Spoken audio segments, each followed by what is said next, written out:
All right, welcome to the Incline Trackers podcast.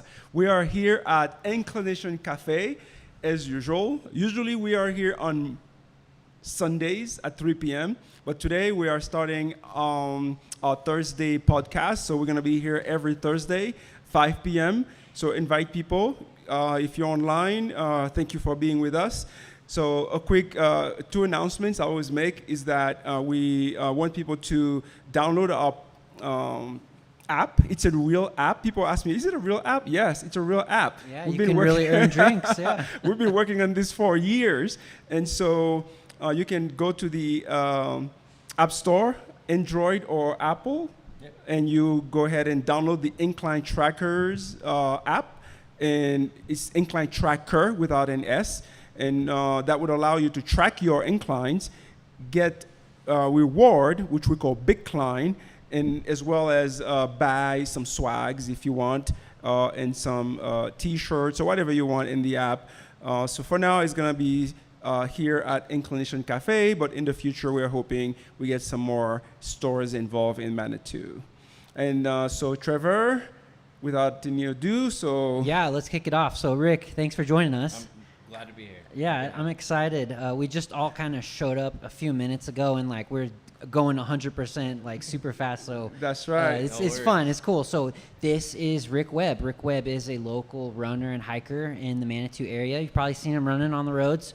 And usually he's on this. How do you call this thing you're on all the time? My one wheel. One wheel. Yeah. It looks like Superman. Yeah. It's like this wheel, right? And you have to lean forward, and then you can. Okay. There's a couple guys locally that do that. Yeah. It kind of comes back to my whole thing about just balance in general. You know, like as much as I run and work hard, you got to be able to relax and take time for yourself too. That's my one wheel. Cool. So Rick is his notable achievements. Two things I wanted to call out because they're pretty awesome. He has done 400,000 vertical feet in a single month, not once but twice. So he's done that 2 different times. And he's also earned, he likes to do things in twos. He's also earned a top 4 finisher for the Pikes Peak Ascent and Marathon Doubler, not once but twice. He's done that in 2024 and 2025. This is very impressive. Those are huge. I used to do the Ascent and then the Marathon, and I don't know how you place, but you're going to talk about that, right? Yeah, just to complete them is pretty crazy. And then to be like the top 4 finishers of the whole race is like you're competing against some pretty big athletes. That's a lot. Yeah. So yeah, you're up there. So very cool. Glad you're here. We're going to get into all these fun topics. First, like we normally do, though, we want to get into a little bit of background, get to know who Rick Webb is, and we always like to kick it off with, what was it like growing up for you? Where did you grow up? What was childhood like? Those kind of stuff. Yeah. So I'm from the Midwest, grew up in Iowa. Played soccer growing up there and kind of fell in love with just being outdoors. And so I started coaching back in the day, and that's kind of what led me into what I'm doing now. But as a child, definitely just sports in general, everything. I grew up at a cul-de-sac, and so we, always just had tons of kids playing, street hockey, kickball, whatever it was. We were always rollerblading or skateboarding or doing some, active, crazy stuff. I also lived next to a creek with, big open, rolling hills next to the river. And so that's kind of I was always running, just not really in the sense that I was now. I didn't really find that, that my love of running until I was a little bit older, until I got out here. Because if you've ever been to Iowa, there's really not much to run around, and and it's just so humid that I wouldn't be able to have my hair back there. It would just be terrible and super hot. And so in Iowa, were you in the suburbs in a city, or in the fields on a farm, or considered the suburbs, but so we were in town, but on the edge of town near the river, and so it was pretty out. It was a suburban neighborhood, but on the edge of the river, and so it was. For Iowa, it was pretty unique because it wasn't really what people think. It was more like Dubuque, if you know Dubuque. It's just very hilly, kind of bluffs and stuff like that. And so it's not just the cornfield and flat land that most people think of, even though that was right out, maybe 5 miles down the road, from where I was at. So very active childhood, all sorts of sports and athletics. And played club soccer growing up, and that was a lot of my my mentors growing up were all club soccer coaches who either played at very high levels of soccer, semi-pro, pros back in Europe and stuff like that. So Did you want to go pro yourself? Yeah, at one point or? with soccer, I really wanted to go pro. Yeah, when I was a kid for sure, Yeah. and then I played in college, and I started to realize that maybe I wasn't as fast as I needed to be on the ball and things like that. And then that's when I kind of led to coaching, and I started coaching when I was 16, and coached for up until just a couple of years ago. I've stopped coaching soccer. Now I'm coaching cross country. And I think that's pretty cool because you're a runner and now you're coaching kids how to run and do Yeah. cross country and track. That and is like, awesome. Well- I thought you were just coaching soccer. For the longest time, yeah. And Yeah. then as soon as I got into teaching, that's kind of where my cross country coach my journey for that kind of started. And I love it What because then I school can. are you in Manitou? Or? So I just actually got a new school. I'm at Ute Pass Elementary. So I'll be teaching PE over there. Which Where's is Youth Pass? It's just right up the pass up in Cascade. Okay, yeah. Yeah, yep. it's like 5 minutes up, 24. Yeah. And then I'll actually be coaching at the middle school, cross country and track, Manitou Middle. And so super excited for that. Again, just to be able to show my love of running in the mountains. We just live in such an amazing spot that Yep. these kids, it's just going to be amazing to show them and also push So them. anything special you want them to learn besides just My biggest idea is that I just really want to instill that love of movement in our youth as much as possible, just because as an adult athlete, I feel like there's just so many adults and a lot of my friends growing up that aren't really still moving their bodies as much as they should be. And we're so blessed to have this and be able to use right. it. And so I want to be able to show, especially in a digital world and where kids are increasingly staying inside and doing That's less right. and less outside, I really want to just, if I can instill just in one kid that lifelong love of movement, whatever it means, because I'm not expecting you to go run mountains like I am. Well, he's going for a maybe hike, you like to right? dance, maybe just Oh, hiking, I like maybe to you slow dance. down. Well, we have some salsa every Saturday No here. way. Yes. Do you And, really? nobody Oh, I would. didn't know Well, we don't have gotta a bring big Holly. following yet, Yeah. but Maybe this will help maybe a you little bit. come. I would Bring for some sure. people. I Bring didn't some know other if it was- kids. I didn't know there was salsa. But Yes, yeah, but again, I movement teach is it. just so important. Yeah, and moving. That's right. I tell anybody, try to bounce around for a second and not have a smile on your face. And That's so, right. Again, that's my love. If I can instill that love of soccer and or running with my kids, even better. But you know what? If they want to do badminton or pickleball or just something, whatever it is, that's fine. I just And get I them was- off we get them see- off the computers and outside. Yeah, I was hiking. I was just walking yesterday or the day before, and I took a trail I've never taken before, going downtown, and it just it's so. Even Colorado Springs, it's so amazing around here. You took one turn, and you found something amazing. It was That's- like 11 p.m. I love that. I love that so much. Well, So this is- you were hiking around the 11 p.m. 11 downtown? Yes, I was good. Okay, it's And so I risky. took the Santa Fe Trail. risky for sure. It's a little risky. I took Santa Fe, the Santa Fe Trail, Yeah. and I made a left. I've never taken that before. I said, let me try this.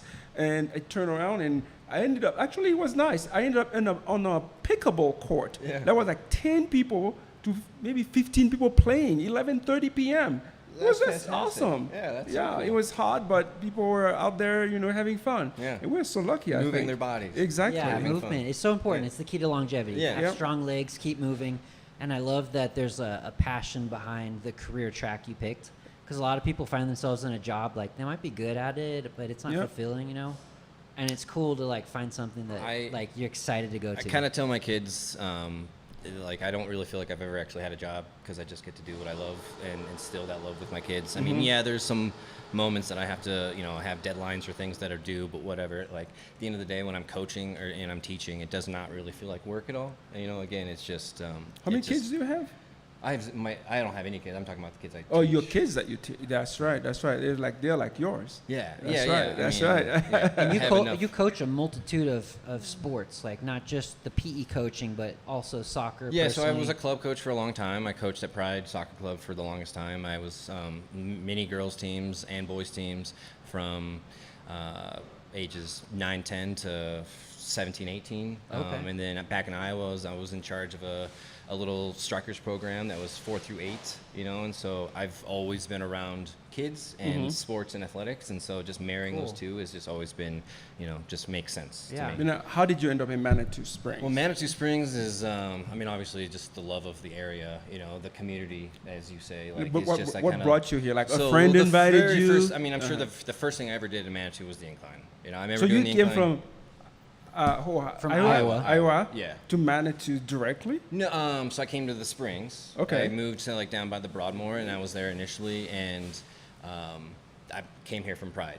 I knew one of the coaches that hired me at Pride. I knew Oh, from yeah, my back in son goes to Iowa. Pride, yeah. And so Soccer, yeah. when I was out of college, I knew I wanted to be out west. I knew I wanted to be in the mountains. I'm a big snowboarder. Yep. You know, I wanted to be out here, and so that's what like kind of got me out. So to the Springs, out to and the then... Springs, and then I found the Incline, and I found the community around the Incline. probably didn't and take very long to it hear did about not. the It Incline. didn't. I mean, I Yeah. moved at 2017, and I think by 2018 I had met Steve and Crazy Bob, and then by 2020 I was, you know, I went to Greg's. So how did you hear first? Like the first time you heard it? Did It you was about probably the in Incline? 2018 or 19. I remember meeting Steve one time, you know, Steve Sturmer. But you were already doing the Incline. I was definitely already inclining, and I think it started with I wanted after I met Steve it was 2019 that like I wanted to eventually get to the 500 club, and just the fact that he was doing 2 at a time, I'm just like, I can do 2 at a like that's I know. nothing against See, Steve. Steve's this is like amazing, he's a the- beast, but I'm just I like know. I can definitely See, be doing 2. Our audience That's no now, problem. that's like the 3rd time we had somebody here, and it's all about Steve. So I saw Steve going down Steve's the road, great. like Sunday or Saturday, He's and I here said, every day, so- stop. And then so he stopped, and I said, Steve, why are you not in the podcast? On the podcast? You know what we should do? he likes incentives. We should give him a little drink card. Oh, I didn't know that. 5 or Okay. 10 drinks or something. if Maybe he I'll does give him the some podcast. Bitcoin. Yeah, I'll give him some free Bitcoin. Yeah, he gets some free drinks if he does the That's the right. podcast. Well, he's Well, yeah. definitely a huge reason. I'm sure there's a lot of people who have inclined. That's He's right. just a great soul. Yeah, he's like the glue yeah. of this place in a lot of ways. He So, keeps- Steve kind of incentivized you Yep, to do and- it over and over again because he was doing 2. After I met him, Yeah. my goal was to just try to do 3 a week. Yeah. I think my original goal was 2 times a week, you know, and I'm just like, let's just see how that goes. Yeah. And that quickly became 3 a week, and my buddy was like, why don't you try an incline, or not an Everest at the time, which is just trying to get 30,000 feet on That's a mountain. right. And at that time, I definitely could not have done that in one bout. and Everesting is like 15 inclines, right? Right. Like it's an all-day effort. Yeah, and so I basically just said, hey, let's just try to get those 15 inclines in 5 weeks. And so I did 3 times a week for 5 weeks, and that was basically how it started. And after that, I was doubling. I think during that 5-week time is when I met just everybody else, you Yeah. know, in 2019, and you know, Bob, Fred, Myself, I Mickey, think, yeah. you, Uh-huh. definitely you. Yeah. I mean, how many other people did I probably meet that, you know, it forced me to want Well, to do this? And you're a so- 17th finisher Yeah. of the 500 Club Challenge. Yes. And yeah. then so while meeting these people, I think you decided, okay, I'm gonna just do 500. Yeah, no, well, so it was in 2020, I had already decided I wanted to do the 500 by 2020. I knew I had, like, I went to Greg's when he broke the world record. I That's was right. at that, and so that was a huge, you know, like, I want to be able to, you know, do that kind Yep. of thing.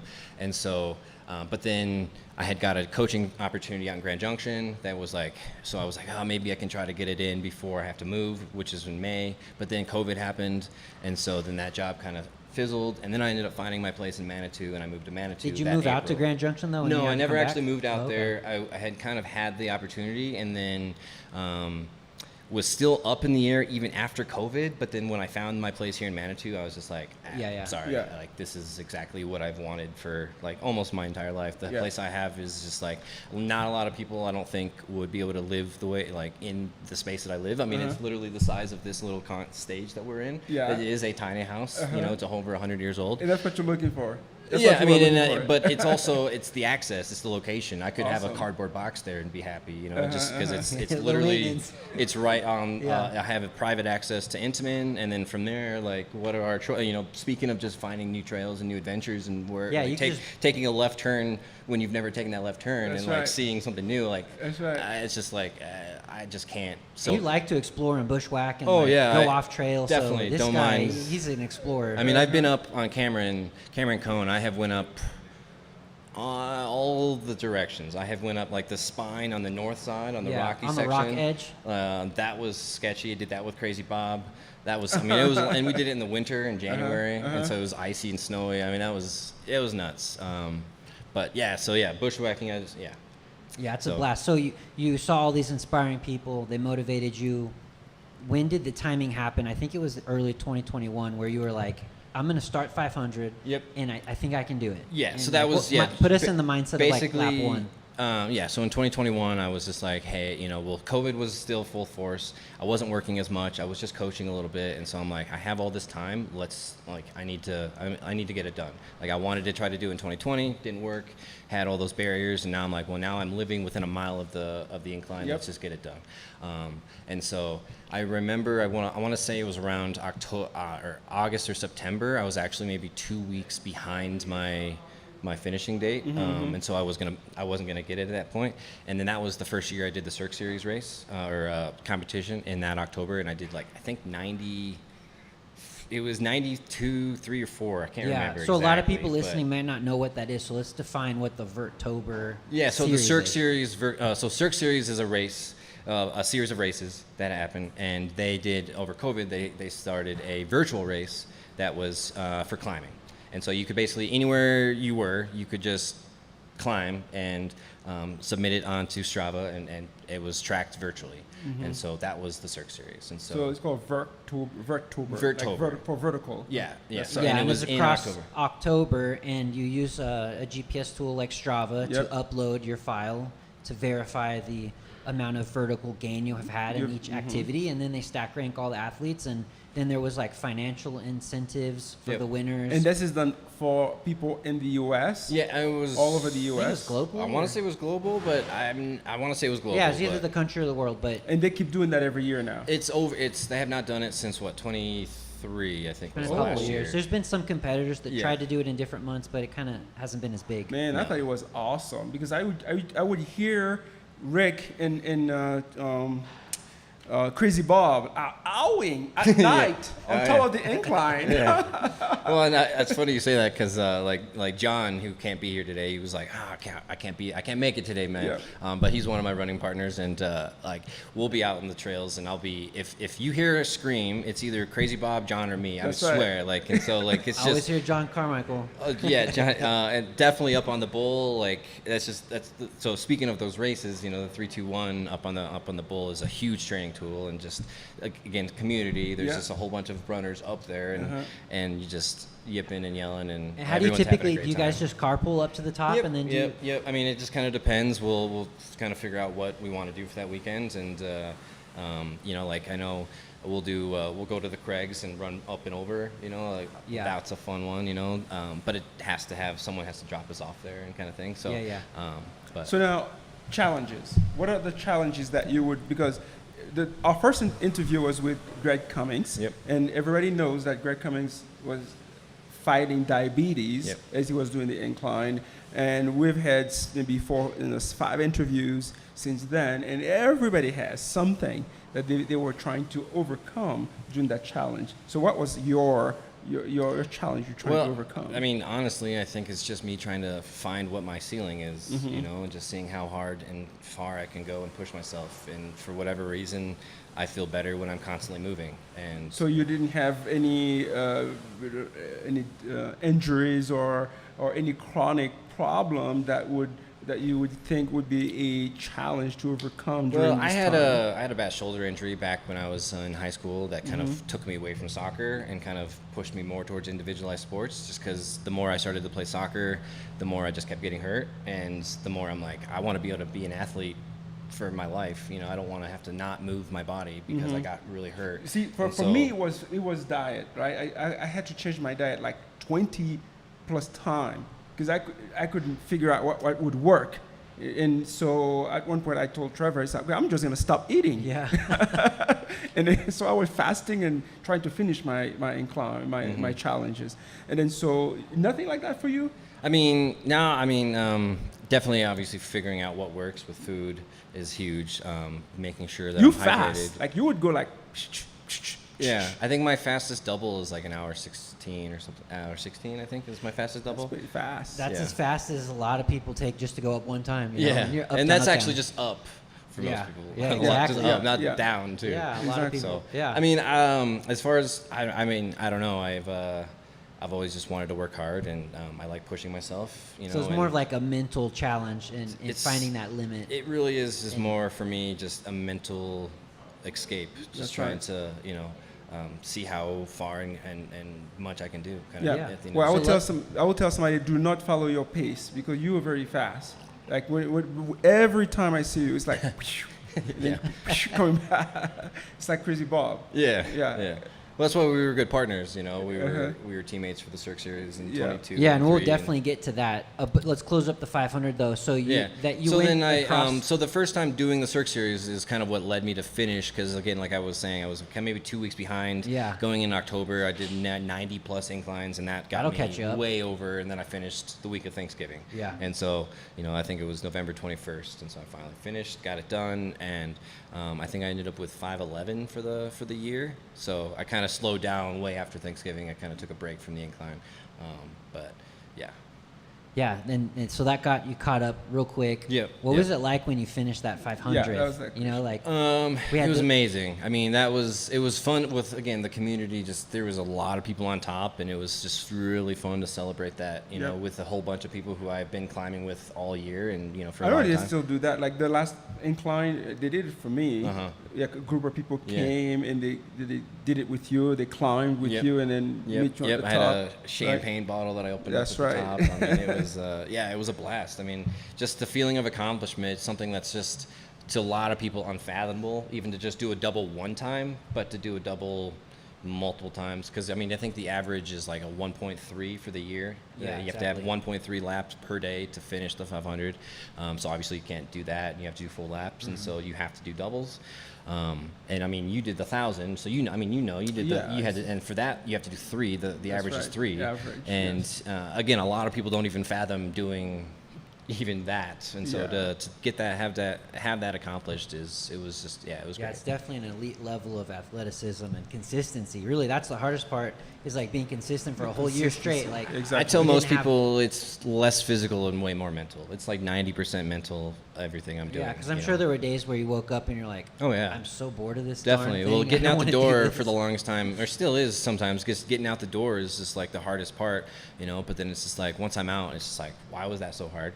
Like, it's just, this is amazing. I love this. Yeah. So, Exactly. yeah. So that got you in shape for other races. Oh, So yeah, you've yeah. done the Pikes Peak, and it looks like you placed fourth In the top double, four. yeah, in the double, and Yeah. so that means I ran the ascent on the Saturday, and then I ran the race on the Sunday race, which is the marathon, The same up weekend. and down, the same weekend, back to back, and then they That's just brutal. they take the Yeah. times, the best times for those races, tally them up, and Yeah. And just to Please. define what the Pikes Peak ascent is it's a half marathon. You climb up Pikes Peak. You start at 65 or 6,000, I think, Yep, elevation. about and then you go- 14 miles, right? 65, yeah. Yeah. 14 miles up, and right? then you go all the way to 14,000 foot, Mhm. and that's the ascent. And then the marathon, as you go to the top, you turn around, you run right back down. Yep. And for the doubler, on the Saturday you do the ascent, on the Sunday you do the marathon. So you have no time to take in between the races to recover.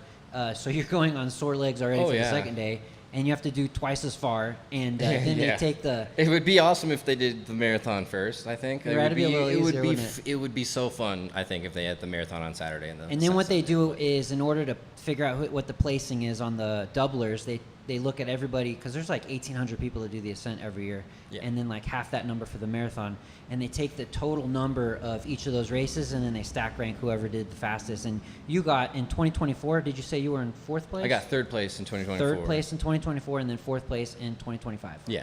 Yep. Yeah, In it's 2025, again, incredible. even with fourth place, I'm really stoked for that just because I was injured like all of 2025. I tore my calf in March of 2025. Whoa, you tore your calf? Yeah, snowboarding. That was terrible. How did you Um, recover from that, and then end up running so much afterwards? I, That usually you ends know, people's running careers. It sucks. But again, like I had a good quote from a friend way back in the day, Tate Pullman. He's a great guy. you gotta have to treat your recovery and your rest as much as you treat your training, and you Yeah. have to treat it the same way. And Yeah. so that's basically what I did. Is I was like, well, I'm injured now. This is my training. This is what I have to do I have to rest and recover and get myself healthy again. And what was so the duration of time to I think I recover from took something like about that? almost a full month before I started running again, and then I just eased back into it. You But got there to was a lot really of ease into it. there was a right? lot of stretching and PT and just strength training and stuff that Yeah, first yeah. month, and just trying to figure out where I'm at. And I still have a dent in my calf, which is crazy. When I look at it, I'm like, Is I your tore right one or that. your left It's one? my left one. Okay. And then I think tearing that is maybe I'm what surprised led. you said you recovered in 1 month though too. Like, I'm Well, still it kinda wasn't stuck on that. completely recovered. I was definitely not doing as much Got a as I little was. antsy? I was. Wanted to I get out mean, there? I was ramping up slowly. Like I was out for maybe a mile or two, slow and steady. Yeah. And I just didn't want to get out too fast or too early because I wanted to make sure. Again, back to being able to do this for life. We got to Yeah. treat this right. And Exactly. so, That's right. I wanted to make sure that I was recovering correctly, but also still wanting, antsy, wanting to get back out. Yeah, I had yeah. the races to, but I do think that was what led to my hip injury. I had a hip injury in August, and I don't know what happened. I didn't have any fall or. It just all of a sudden just massive pain in my Last hip August? flexor. It was last August, and it was like the end of July, right before I went back to school, and I basically had to take off the entire month of August before the Pikes Peak race in September. And so I took maybe I think 5 or 6 weeks off leading up to the Pikes Peak Ascent and Marathon races. And so For this year. that was in 2025. 2025. And so I definitely did not feel as prepared as I did in 24 for the 25 races. And so to speak of that, how hard it is on the Sunday to do the marathon, like that Sunday morning was brutal. Well, that's too it was bad. brutal.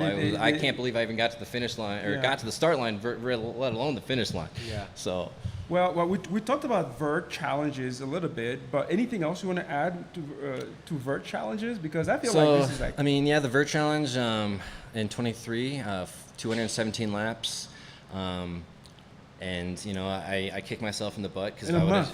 In a month, yeah, it was 7 times a day. For Exactly a month. 7 a day times 31 days. I mean, I think there was a couple days it was 5, and a couple days I did 9. But on average, though, on average, it 217 was- divided by That's 7 a is lot. 31 days. Yeah, Seven, yeah, yeah. it was. Yeah. That's so much every day. Yeah. Up and down, up and Seven down. a That's day. right. Yeah, and in 23, I was definitely a machine. Like I was out in the mountain probably 6:30, and I was home by maybe 2:30 in the afternoon. Later in the month, I know I was feeling better, and I could, go back and get, a So what was few your more. strategy? Did you have anything like you did that was like special that kept you going up and down the whole month, nonstop?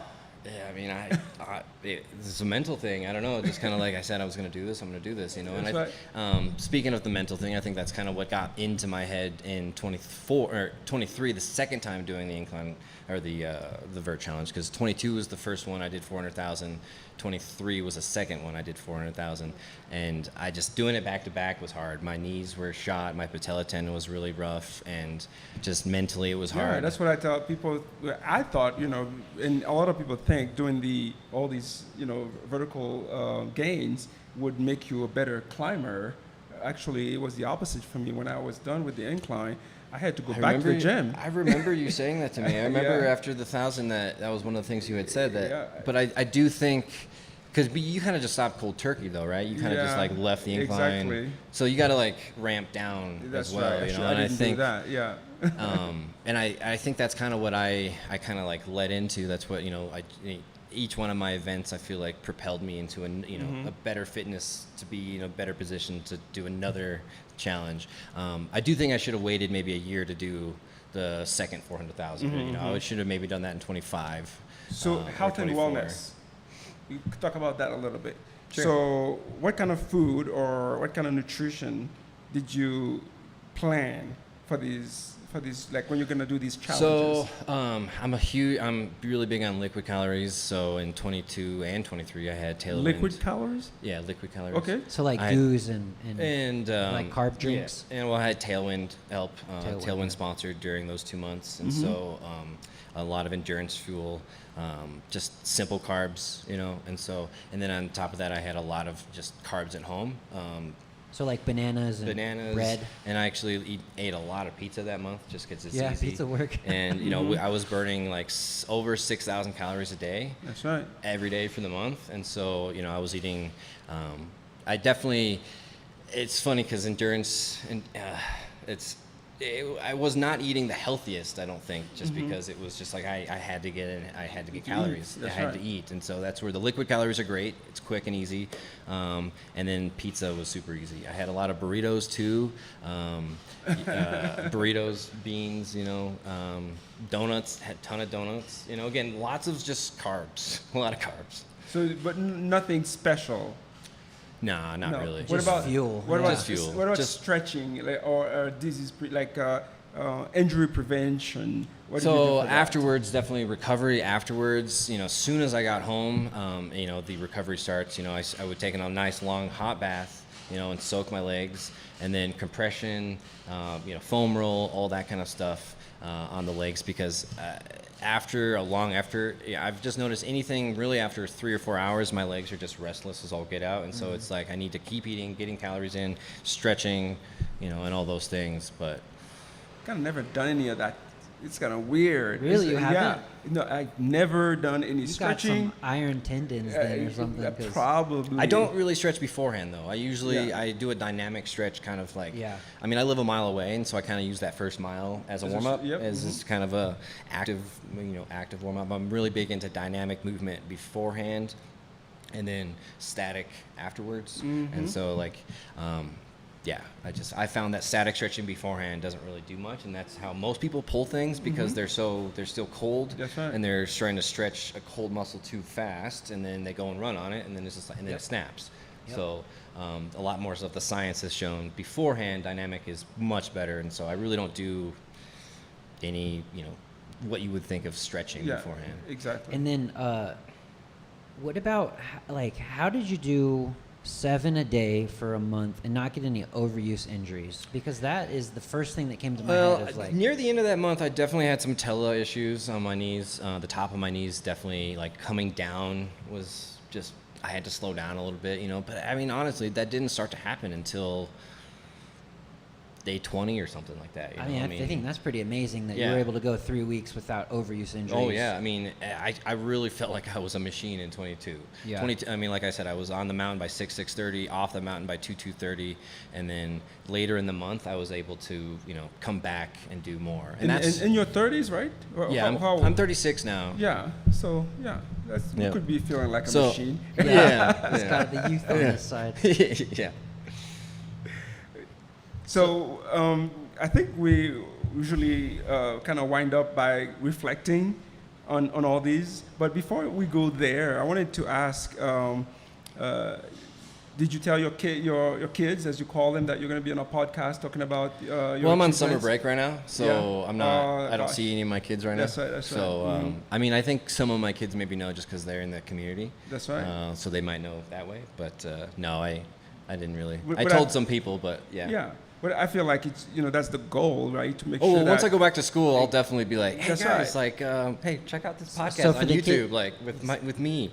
So Yeah. for the kids that you're teacher. you're telling to watch this in the future, what's your message to them? Yes. Oh well, I mean, just do what you love. You know, at the end of the day, I think that's the most important thing. You know, like you kind of said, like as long as if you're every day, if you're feeling like you're not really working and you're having a good time, like I mean, at the end of the day, like that's what we all kind of strive for. Last week we interviewed Anne, and she said, she did a lot of the things she did because of her husband. And she said she's done a lot of things actually just because somebody else signed her off for it, right? and she sure did. Yeah, and I feel love like it that. was a good way to look at Yeah. life, right? Because yeah. some of these kids, knowing that, okay, my coach has done this, or my coach told me to do this, right? So I'll just do it. And then by doing it, you discover a lot about yourself. Well, and right? so speaking of, like, I took one of my students up. He was at my last school.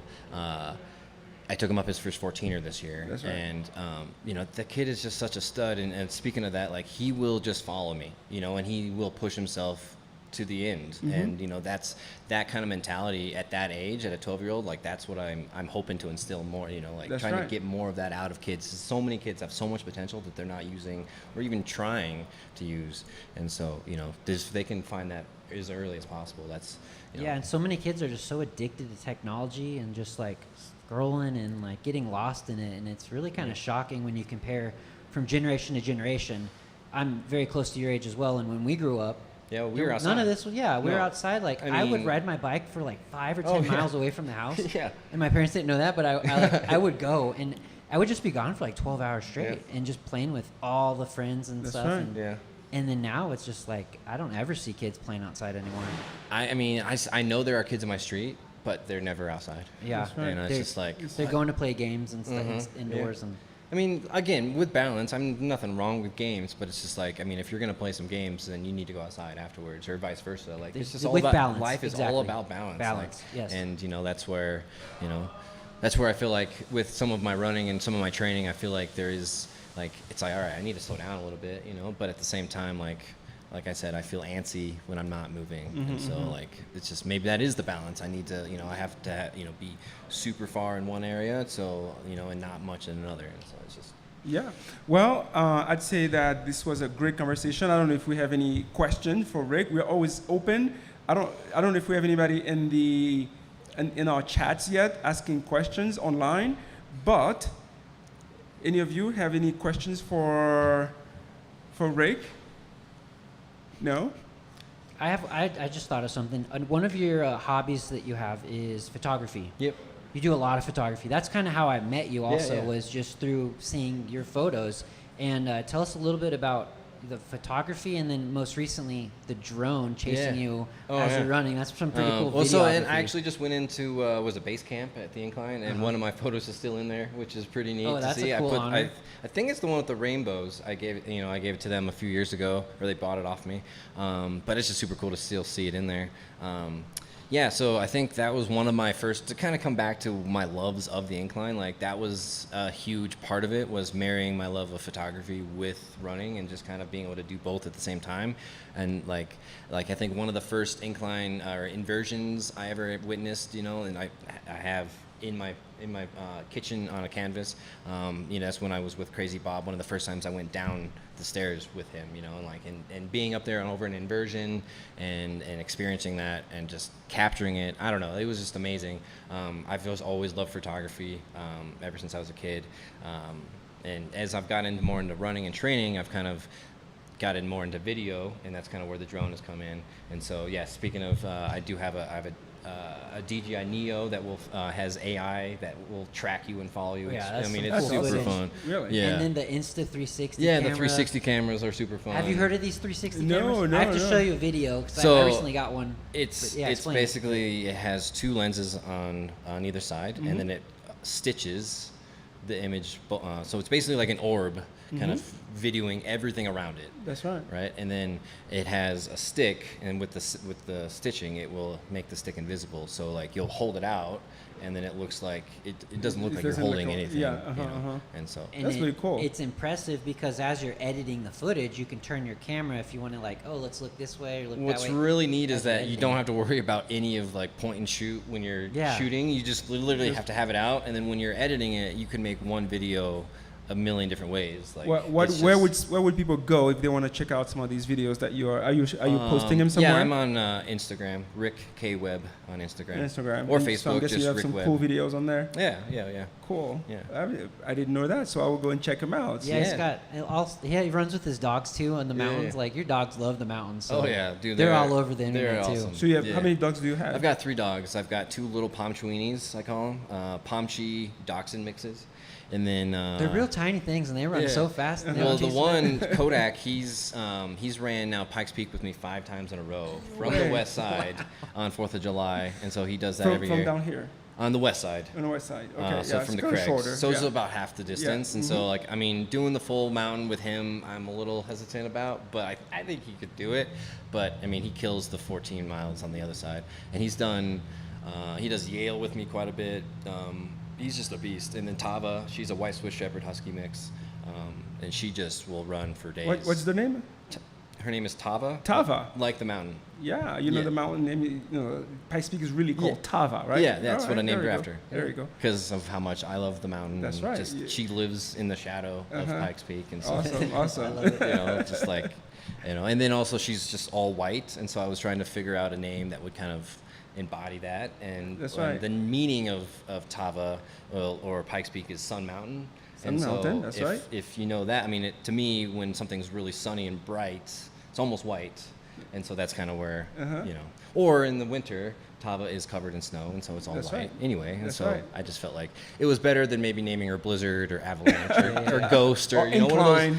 those, or Incline. Yeah. But just to kind of stick with the community vibe, and so. Nice. So, Rick, in closing, what would you say running has taught you most in life?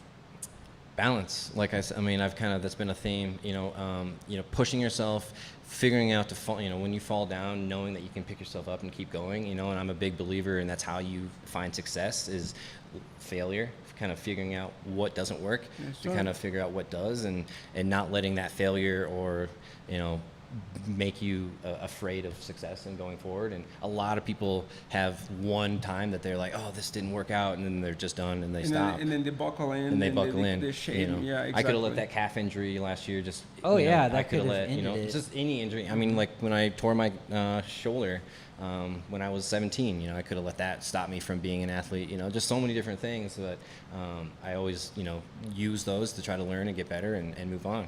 So yeah, balance. Balance. I That's like right. it. Well, thank you guys. I think this is another great podcast. We learned a lot. I learned a lot about you. I did not know that you had photography in your background. I didn't know about the 400s.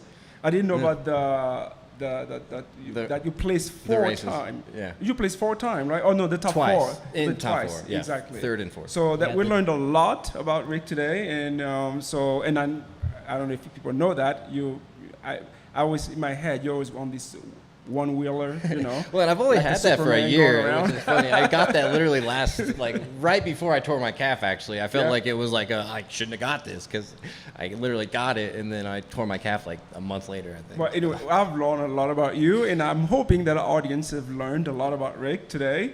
And Thanks for having thank me, you for guys. coming to the Yeah, podcast. well, thanks so much for having me, man. Oh, It yeah. was So great, next week we're going to have, I thank think, you. Tom with us. Tom has not done the Incline. Actually, I don't know if he's done the Incline, but he's older. He's about 70 or 80 years I don't old. know if I know Tom. So he has his painting here in our cafe.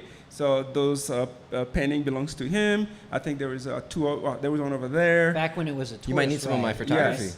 Well, maybe you come next week, and All so he will be talking about how I think his grandmother is on the cograil coming down from the from the little train, the cograil they used to have up there. Yeah. And he has some. Oh, you mean the fascinating- incline? The incline? When the incline had the rail? That's right. So that's what he's going to talk about mostly. Very cool. Yeah. So he's an incliner in a different way. Yeah. Right. And so Well, that's a whole nother time, I mean, That's right. I mean, what was that? 1990 or something when way that was before torn that. down? He's talking about 70s. Well, when they That's tore right. the When they rail tore- down, though. that's right. So, I mean, I was born in '89, so I wasn't even alive. Actually, you're a baby. That's right. I actually am. Yeah. So we will Thanks for learn reminding a lot. me. We will learn a lot about the Incline before our time, and before your time. I love that. No, that's amazing. right. That's so cool. Yeah. I mean, that's what's the draw to the Manitou community is there's just so much history in That's right. in these hills over here. But Just- I was thinking last week, Trevor. I think we should get some of these guys who have done the Incline that are handicaps. Mm-hmm. And then you If we have them in can, your yeah. pictures. Imagine going up. And I saw that girl when I was doing my 1,000. She's like there's a couple Double amputee. double amputee. Yeah. And she was going up there. Well, and there's a I- guy too that has done it. Yeah. And she made it 7 hours, 6 hours. I don't know how long. It took her a long time. But that is Doesn't matter. It does something not matter. I mean, special. they Yeah, got it but done and get just this. to I do think that. after they did the incline, they kept going and they went up to the top of Pikes Peak. What?